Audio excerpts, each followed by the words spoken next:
Hey, what's up, everybody? How y'all doing today? This is Anthony Fallin, Tone Setter Sports, Tone Setter Financial. Um, I'm just want y'all to check this 18-minute video clip out, and it's talking about the blockchain and the technology.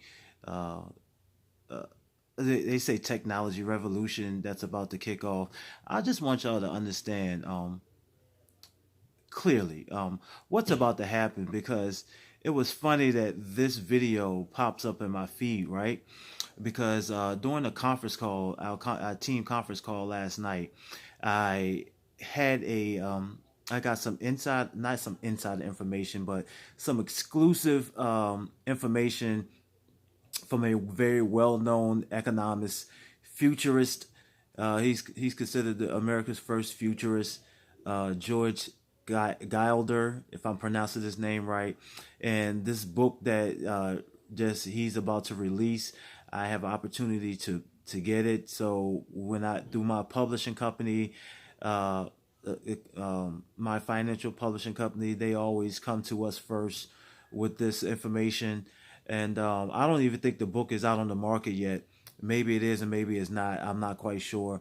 But I know that I get exclusive insider information and this and information on these new books that these well-known, world-renowned guys and guys in the financial arena, they come out with. And he has been dormant. Dormant is not the right word, but he's been chilling for a while. He decided to come back. If you don't know who George Gilder is, you need to look him up. His book back in 1982 was Wealth and Poverty. He introduced the microchip first to Ronald Reagan, and in 1994 he predicted the death of of the cable TV. He's talking about Netflix. He predicted the rise of the smartphone and everything. So he has a large following of people, and he has made some people wealthy. But this is not Gilder, okay? Just letting you know, this is not him. This is someone else at the TED Summit back in 2016, and this guy is pretty much echoing the same thing that I read off to my team last night about the blockchain and privacy and the technology of the blockchain, and privacy being the issue, is being priority number one when it comes to the blockchain. I said priority, I meant privacy. Excuse me.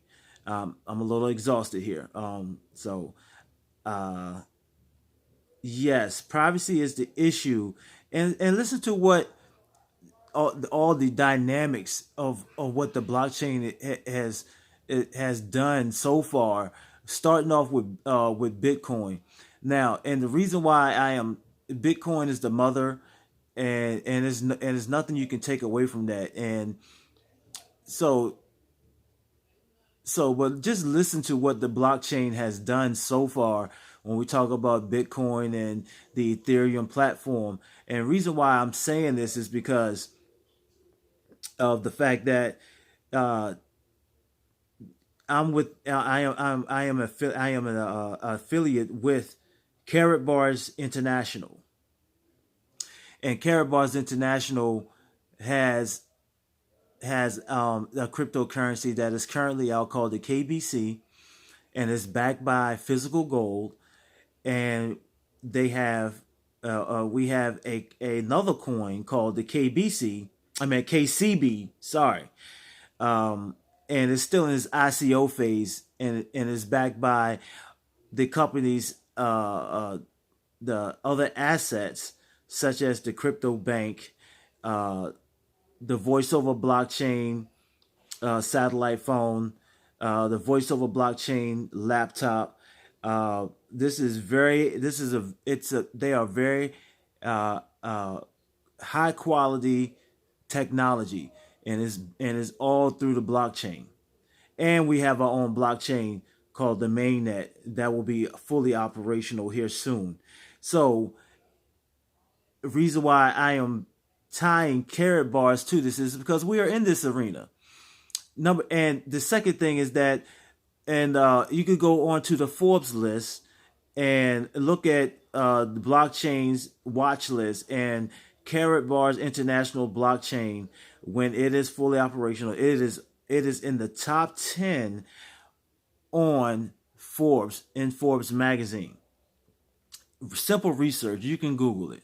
So, without further ado, I am going to let this video roll and just let him talk about the power of the blockchain and how it's going to drastically going to change the way we operate, not just within this nation, but across the globe. So this is why we are pushing Karatbars so hard, because of the fact that this is the only coin that is backed by gold. Now there may be some that has arrived after that. I think PAX is one, and they're saying it's backed by 1 ounce Troy gold. But I have to do some further research on that, because I don't know if they're doing it like we're doing it, because we have not just the gold standard backing the coin, but you can also exchange your paper money for physical gold and have it delivered to your doorstep. And I just need people to understand and hear this good, that this is the power dynamic that this company, Karatbars International, ran by CEO owner Harold Seiss, and chairman Joseph Haidt, and Olivio Toma, the mastermind behind the technology. And what this company is doing is giving the power back to the people. But not only that, the technology that is currently out, which are the blockchains and all other alternative and altcoins, along with Bitcoin, what is it all doing? It is about to be a huge paradigm shift, a huge paradigm shift. And when I talk about George Gilder, um, the futurist, he is saying that he is warning of a reboot and a massive transfer, wealth creation of new entrepreneurs that is going to rise out of this reboot. That it's going to be a $16.8 trillion swing. Now, I'm telling you something from that I got as a member of this company, this publishing company that I am. I'm not even supposed to be disclosing this information with y'all, but I'm just giving y'all a little bit of the information. It's not like I'm going to share it with anyone. It's just going to be shared on this video. And I'm trying to get people to, and I'm getting y'all to just listen in.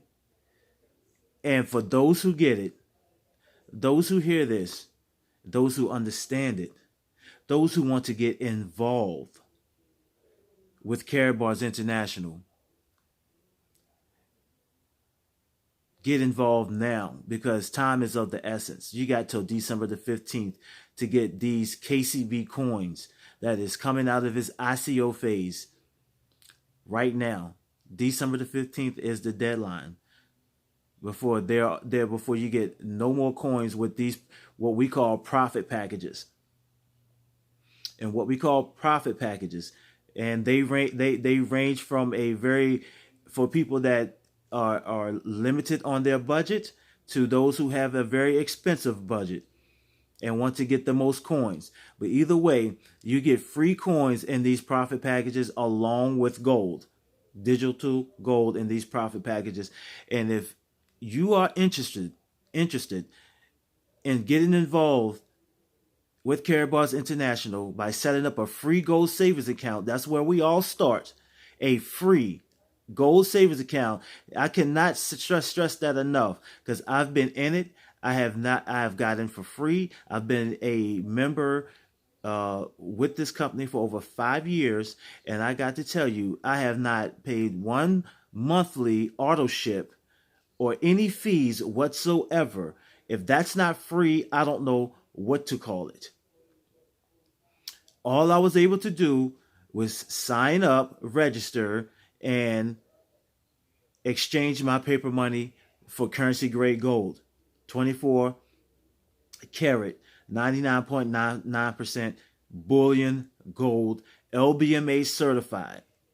And I'm trying to let y'all know that you need to jump in on something that is going to be humongous. For those that are trading in coins, you might want to grab some of these coins and get as many as you can and hold on to them before you trade them. Those who just want to get the coins will also exchange their paper money for gold. You might want to just get in now and exchange your paper money for gold and acquire one of these packages. Now, I'm not getting into depth because I say this is an 18-minute clip, and um, I'm just letting y'all know just the basic premises of what this company is about and what this blockchain technology that we have that is going to be part of this revolutionary reboot that experts are calling this, and that this is going to happen. It's going to start to change, take effect 2020 and beyond. And I got to tell y'all, it's best to get in ahead before it becomes into full swing where everybody is trying to get in. You know what happened with Bitcoin when it became when it rose above the when it rose above gold and silver. You know, everybody, it was too late for you to join in or try to get some coins in. You want to get in early now while it's pennies on the dollars. And I'm telling you, if you don't know anything about KBC, you all are gonna find out very soon. Very soon. Go on CoinMarketCap and see where we're listed. We're in the top 100, to 67th to be exact. 67th to be exact. And look at where you would have been if you amassed some coins with since the KBC was its inception in back in 2018. It's been on various markets and platforms for the last year. And if you had got it when it first launched, you would be up 150% on your ROI, which is return on investment. Now, those not the words that I don't use those words. I don't use that word invest lightly. It's just that's what's on the coin market cap. Okay, because this is a asset that will never go to zero because it's backed by physical gold. Now, I've been talking long enough. Let's get to the program because, like I said, it's 18 minutes long, and I just want y'all to listen to what's taking place right underneath of y'all noses, because don't forget all the political stuff that's going on and what they're talking about economically, because right now it's going to happen one way or the other, whether the economy gets worse, or if it doesn't, it's still going to revolutionize. And it's all about where have you positioned yourself? Have you positioned yourself? Are you just out there trying to get as much Bitcoin as possible just by trading because you was late and getting in on Bitcoin, Ethereum, Litecoin, and all that? And right now we're telling you that this coin is massively undervalued.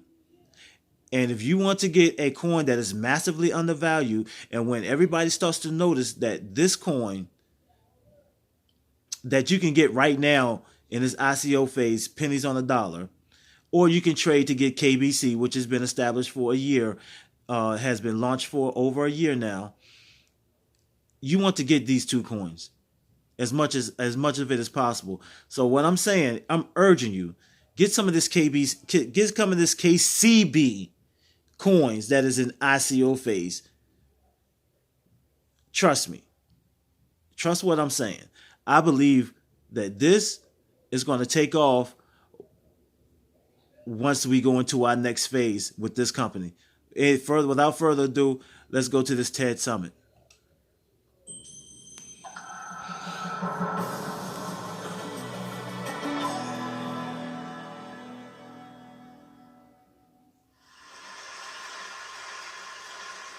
The technology likely to have the greatest impact on the next few decades has arrived.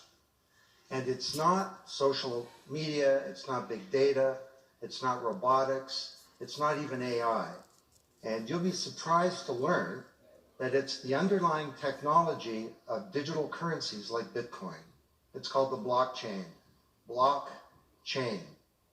Now, it's not the most sonorous word in the world, but I believe that this is now the next generation of the internet, and that it holds vast promise for every business, every society, and for all of you individually.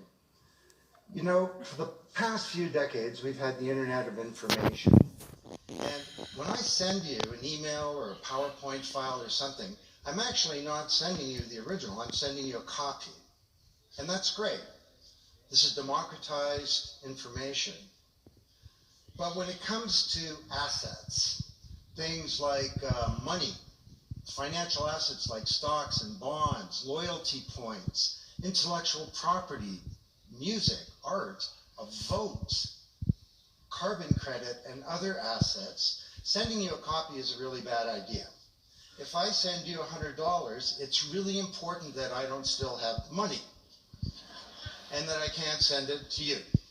So this has been called the double spend problem by cryptographers for a long time. So today we rely entirely on big intermediaries, middlemen like banks, governments, big social media companies, credit card companies, and so on, to establish trust in our economy. And these intermediaries perform all the business and transaction logic of every kind of commerce, from authentication, identification of people, through to clearing, settling, and record keeping. And overall, they do a pretty good job, but there are growing problems. To begin, they're centralized. That means that they can be hacked, and increasingly are.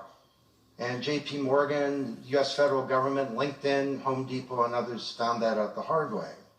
They exclude billions of people from the global economy. For example, people who don't have enough money to have a bank account.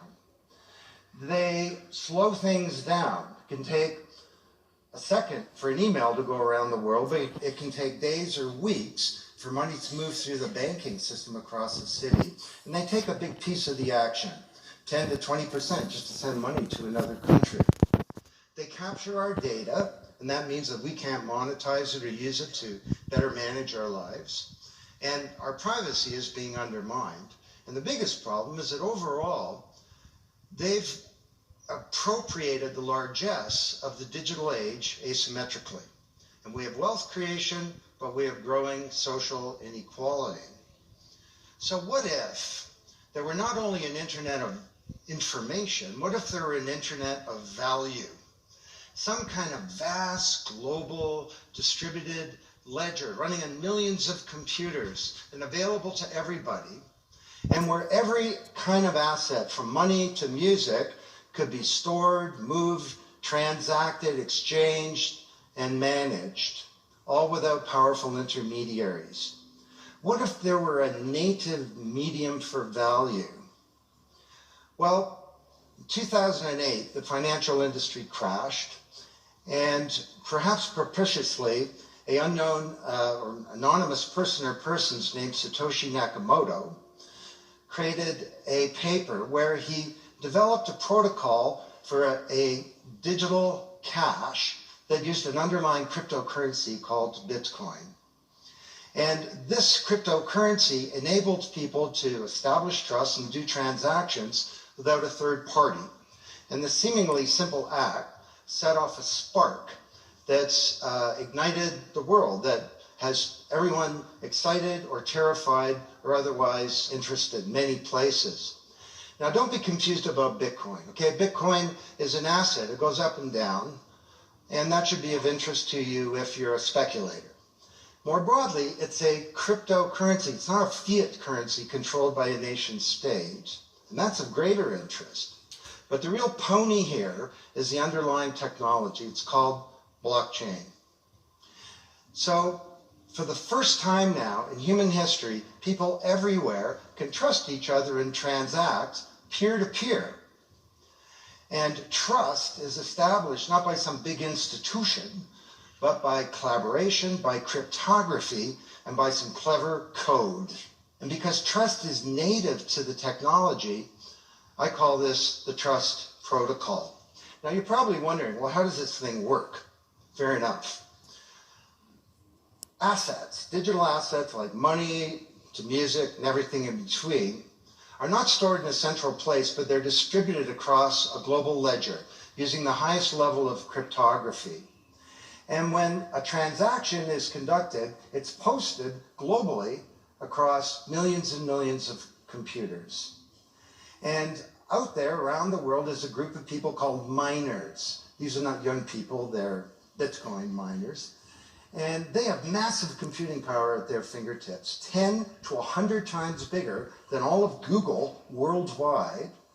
And these miners do a lot of work. And every 10 minutes, kind of like the heartbeat of a network, a block gets created that has all the transactions from the previous 10 minutes. And then the miners get to work trying to solve some tough problems, and they compete. And the first miner to find out the truth and to validate the block is rewarded in digital currency, in the case of the Bitcoin blockchain with Bitcoin. And then, this is the key part, that block is linked to the previous block, and the previous block create a chain of blocks, and everyone is timestamped, kind of like with a digital wagon seal.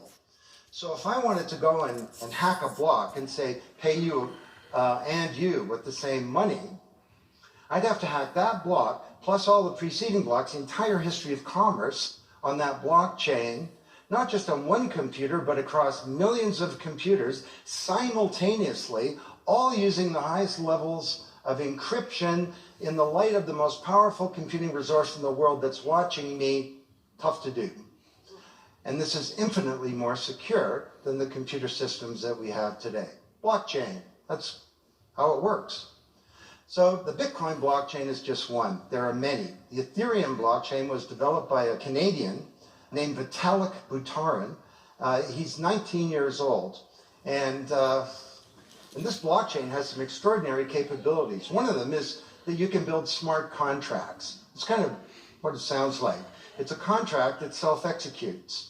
And the contract handles the enforcement and the management, performance, and payment. The contract kind of has a bank account too, in a sense, of agreements between people. And today, on the Ethereum blockchain, there are projects underway to do everything from create a new replacement for the stock market to create a new model of democracy where politicians are accountable to citizens. So to understand what a radical change this is going to bring, let's look at one industry, financial services. Recognize this? Rube Goldberg machine. It's a ridiculously complicated machine that does something really simple, like crack an egg or shut a door. Well, kind of reminds me of the financial services industry, honestly. I mean, you tap your card in the corner store and a bit stream goes through a dozen companies, and each with their own computer systems, some of them being 1970s mainframes, older than many of the people in this room. And 3 days later, a settlement occurs. Well, with a blockchain financial industry, there would be no settlement because the payment and the settlement is the same activity. It's just a change in the ledger. So Wall Street and all around the world, the financial industry is in a big upheaval about this, wondering, can we be replaced, or how do we embrace this technology for success?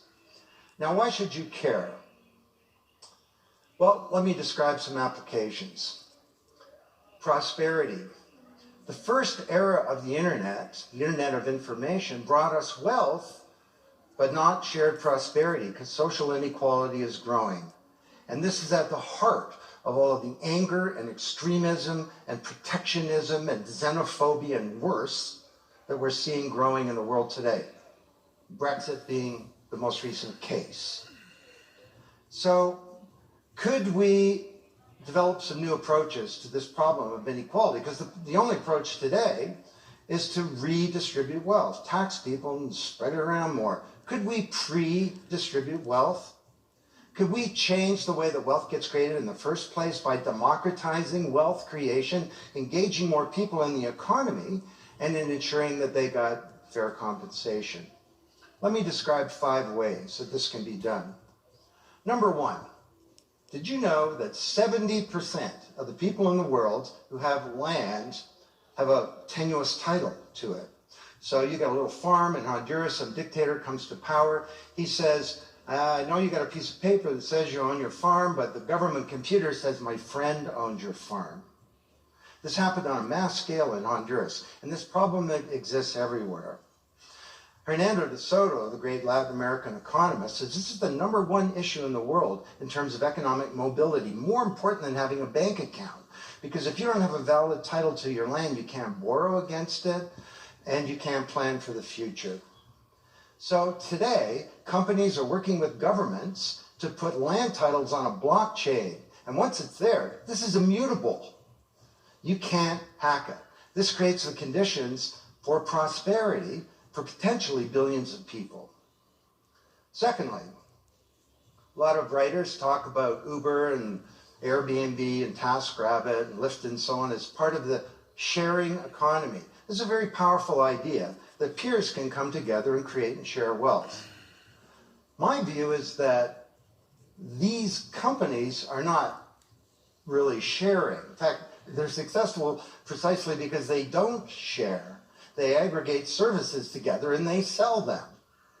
What if rather than Airbnb being a $25 billion corporation, there was a distributed application on a blockchain, we'll call it Airbnb, and it was essentially owned by all of the people who have a room to rent. And when someone wants to rent a room, they go onto the blockchain database and all the criteria sift through, help them find the right room. And then the blockchain helps with the contracting. It identifies the party. It handles the payments, just through digital payments are built into the system. And it even handles reputation, because if she rates a room as a 5-star room, that room is there and it's rated and it's immutable. So the big sharing economy disruptors in Silicon Valley could be disrupted, and this would be good for prosperity. Number 3, the biggest flow of funds from the developed world to the developing world is not corporate investment, and it's not even foreign aid. It's remittances. This is the global diaspora, people who've left their ancestral lands and they're sending money back to their families at home. This is $600 billion a year, and it's growing, and these people are getting ripped off. Annalie Domingo is a housekeeper, and she lives in Toronto, and every month she goes to the Western Union office with some cash to send her remittances to her mom in Manila. It costs her around 10%. The money takes 4 to 7 days to get there. Her mom never knows when it's going to arrive. It takes 5 hours out of her week to do this. 6 months ago, Annalie Domingo used a blockchain application called Abra. And from her mobile device, she said $300 went directly to her mom's mobile device without going through an intermediary.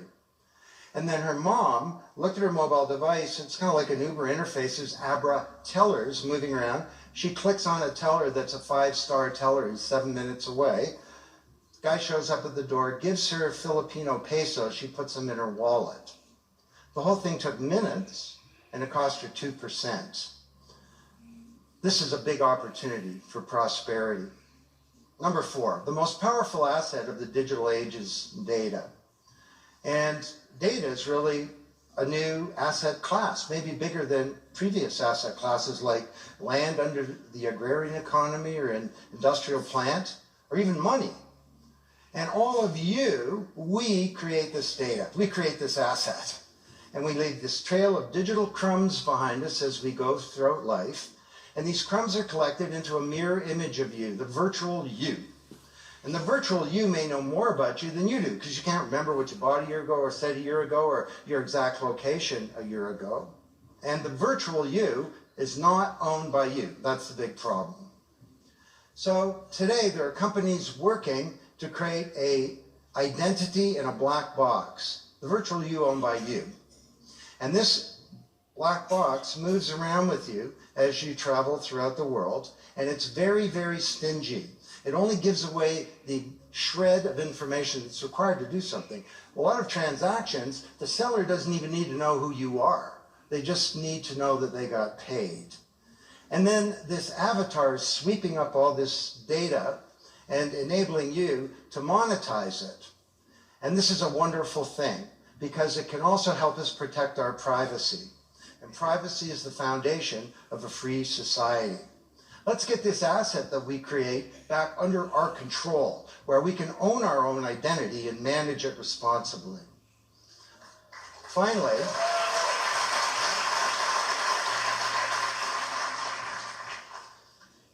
number 5, there are a whole number of creators of content who don't receive fair compensation because the system for intellectual property is broken. It was broken by the first era of the internet. Take music. Musicians are left with crumbs at the end of the whole food chain. You know, if you're a songwriter, 25 years ago you wrote a hit song, it got 1 million singles, you could get royalties of around $45,000. Today you're a songwriter, you write a hit song, it gets 1 million screams, you don't get $45K, you get $36. Enough to buy a nice pizza. So Imogen Heap, the Grammy-winning singer-songwriter, is now putting music on a blockchain ecosystem. She calls it mycelium. And the music has a smart contract surrounding it. And the music protects her intellectual property rights. You want to listen to the song, it's free, or maybe it's a few microcents flow into a digital account. You want to put the song in your movie, that's different, and the IP rights are all specified. You want to make a ringtone, that's different. She describes that the song becomes a business. It's out there on this platform, marketing itself, protecting the rights of the author, and because the song is a payment system, in a sense, a bank account, all the money flows back to the artist, and they control the industry rather than these powerful intermediaries. Now this is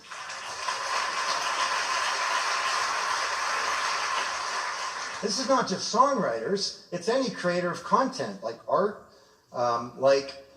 inventions, scientific discoveries, journalists. There are all kinds of people who don't get fair compensation, and with blockchains, they're going to be able to make it rain on the blockchain, and that's a wonderful thing.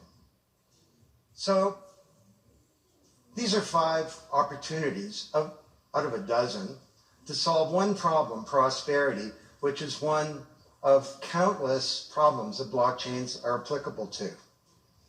Now, technology doesn't create prosperity, of course, people do. But my case to you is that, once again, the technology genie has escaped from the bottle, and it was summoned by an unknown person or persons at this uncertain time in human history. And it's giving us another kick at the can, another opportunity to rewrite the economic power grid and the old order of things, and to solve some of the world's most difficult problems, if we will it. Thank you.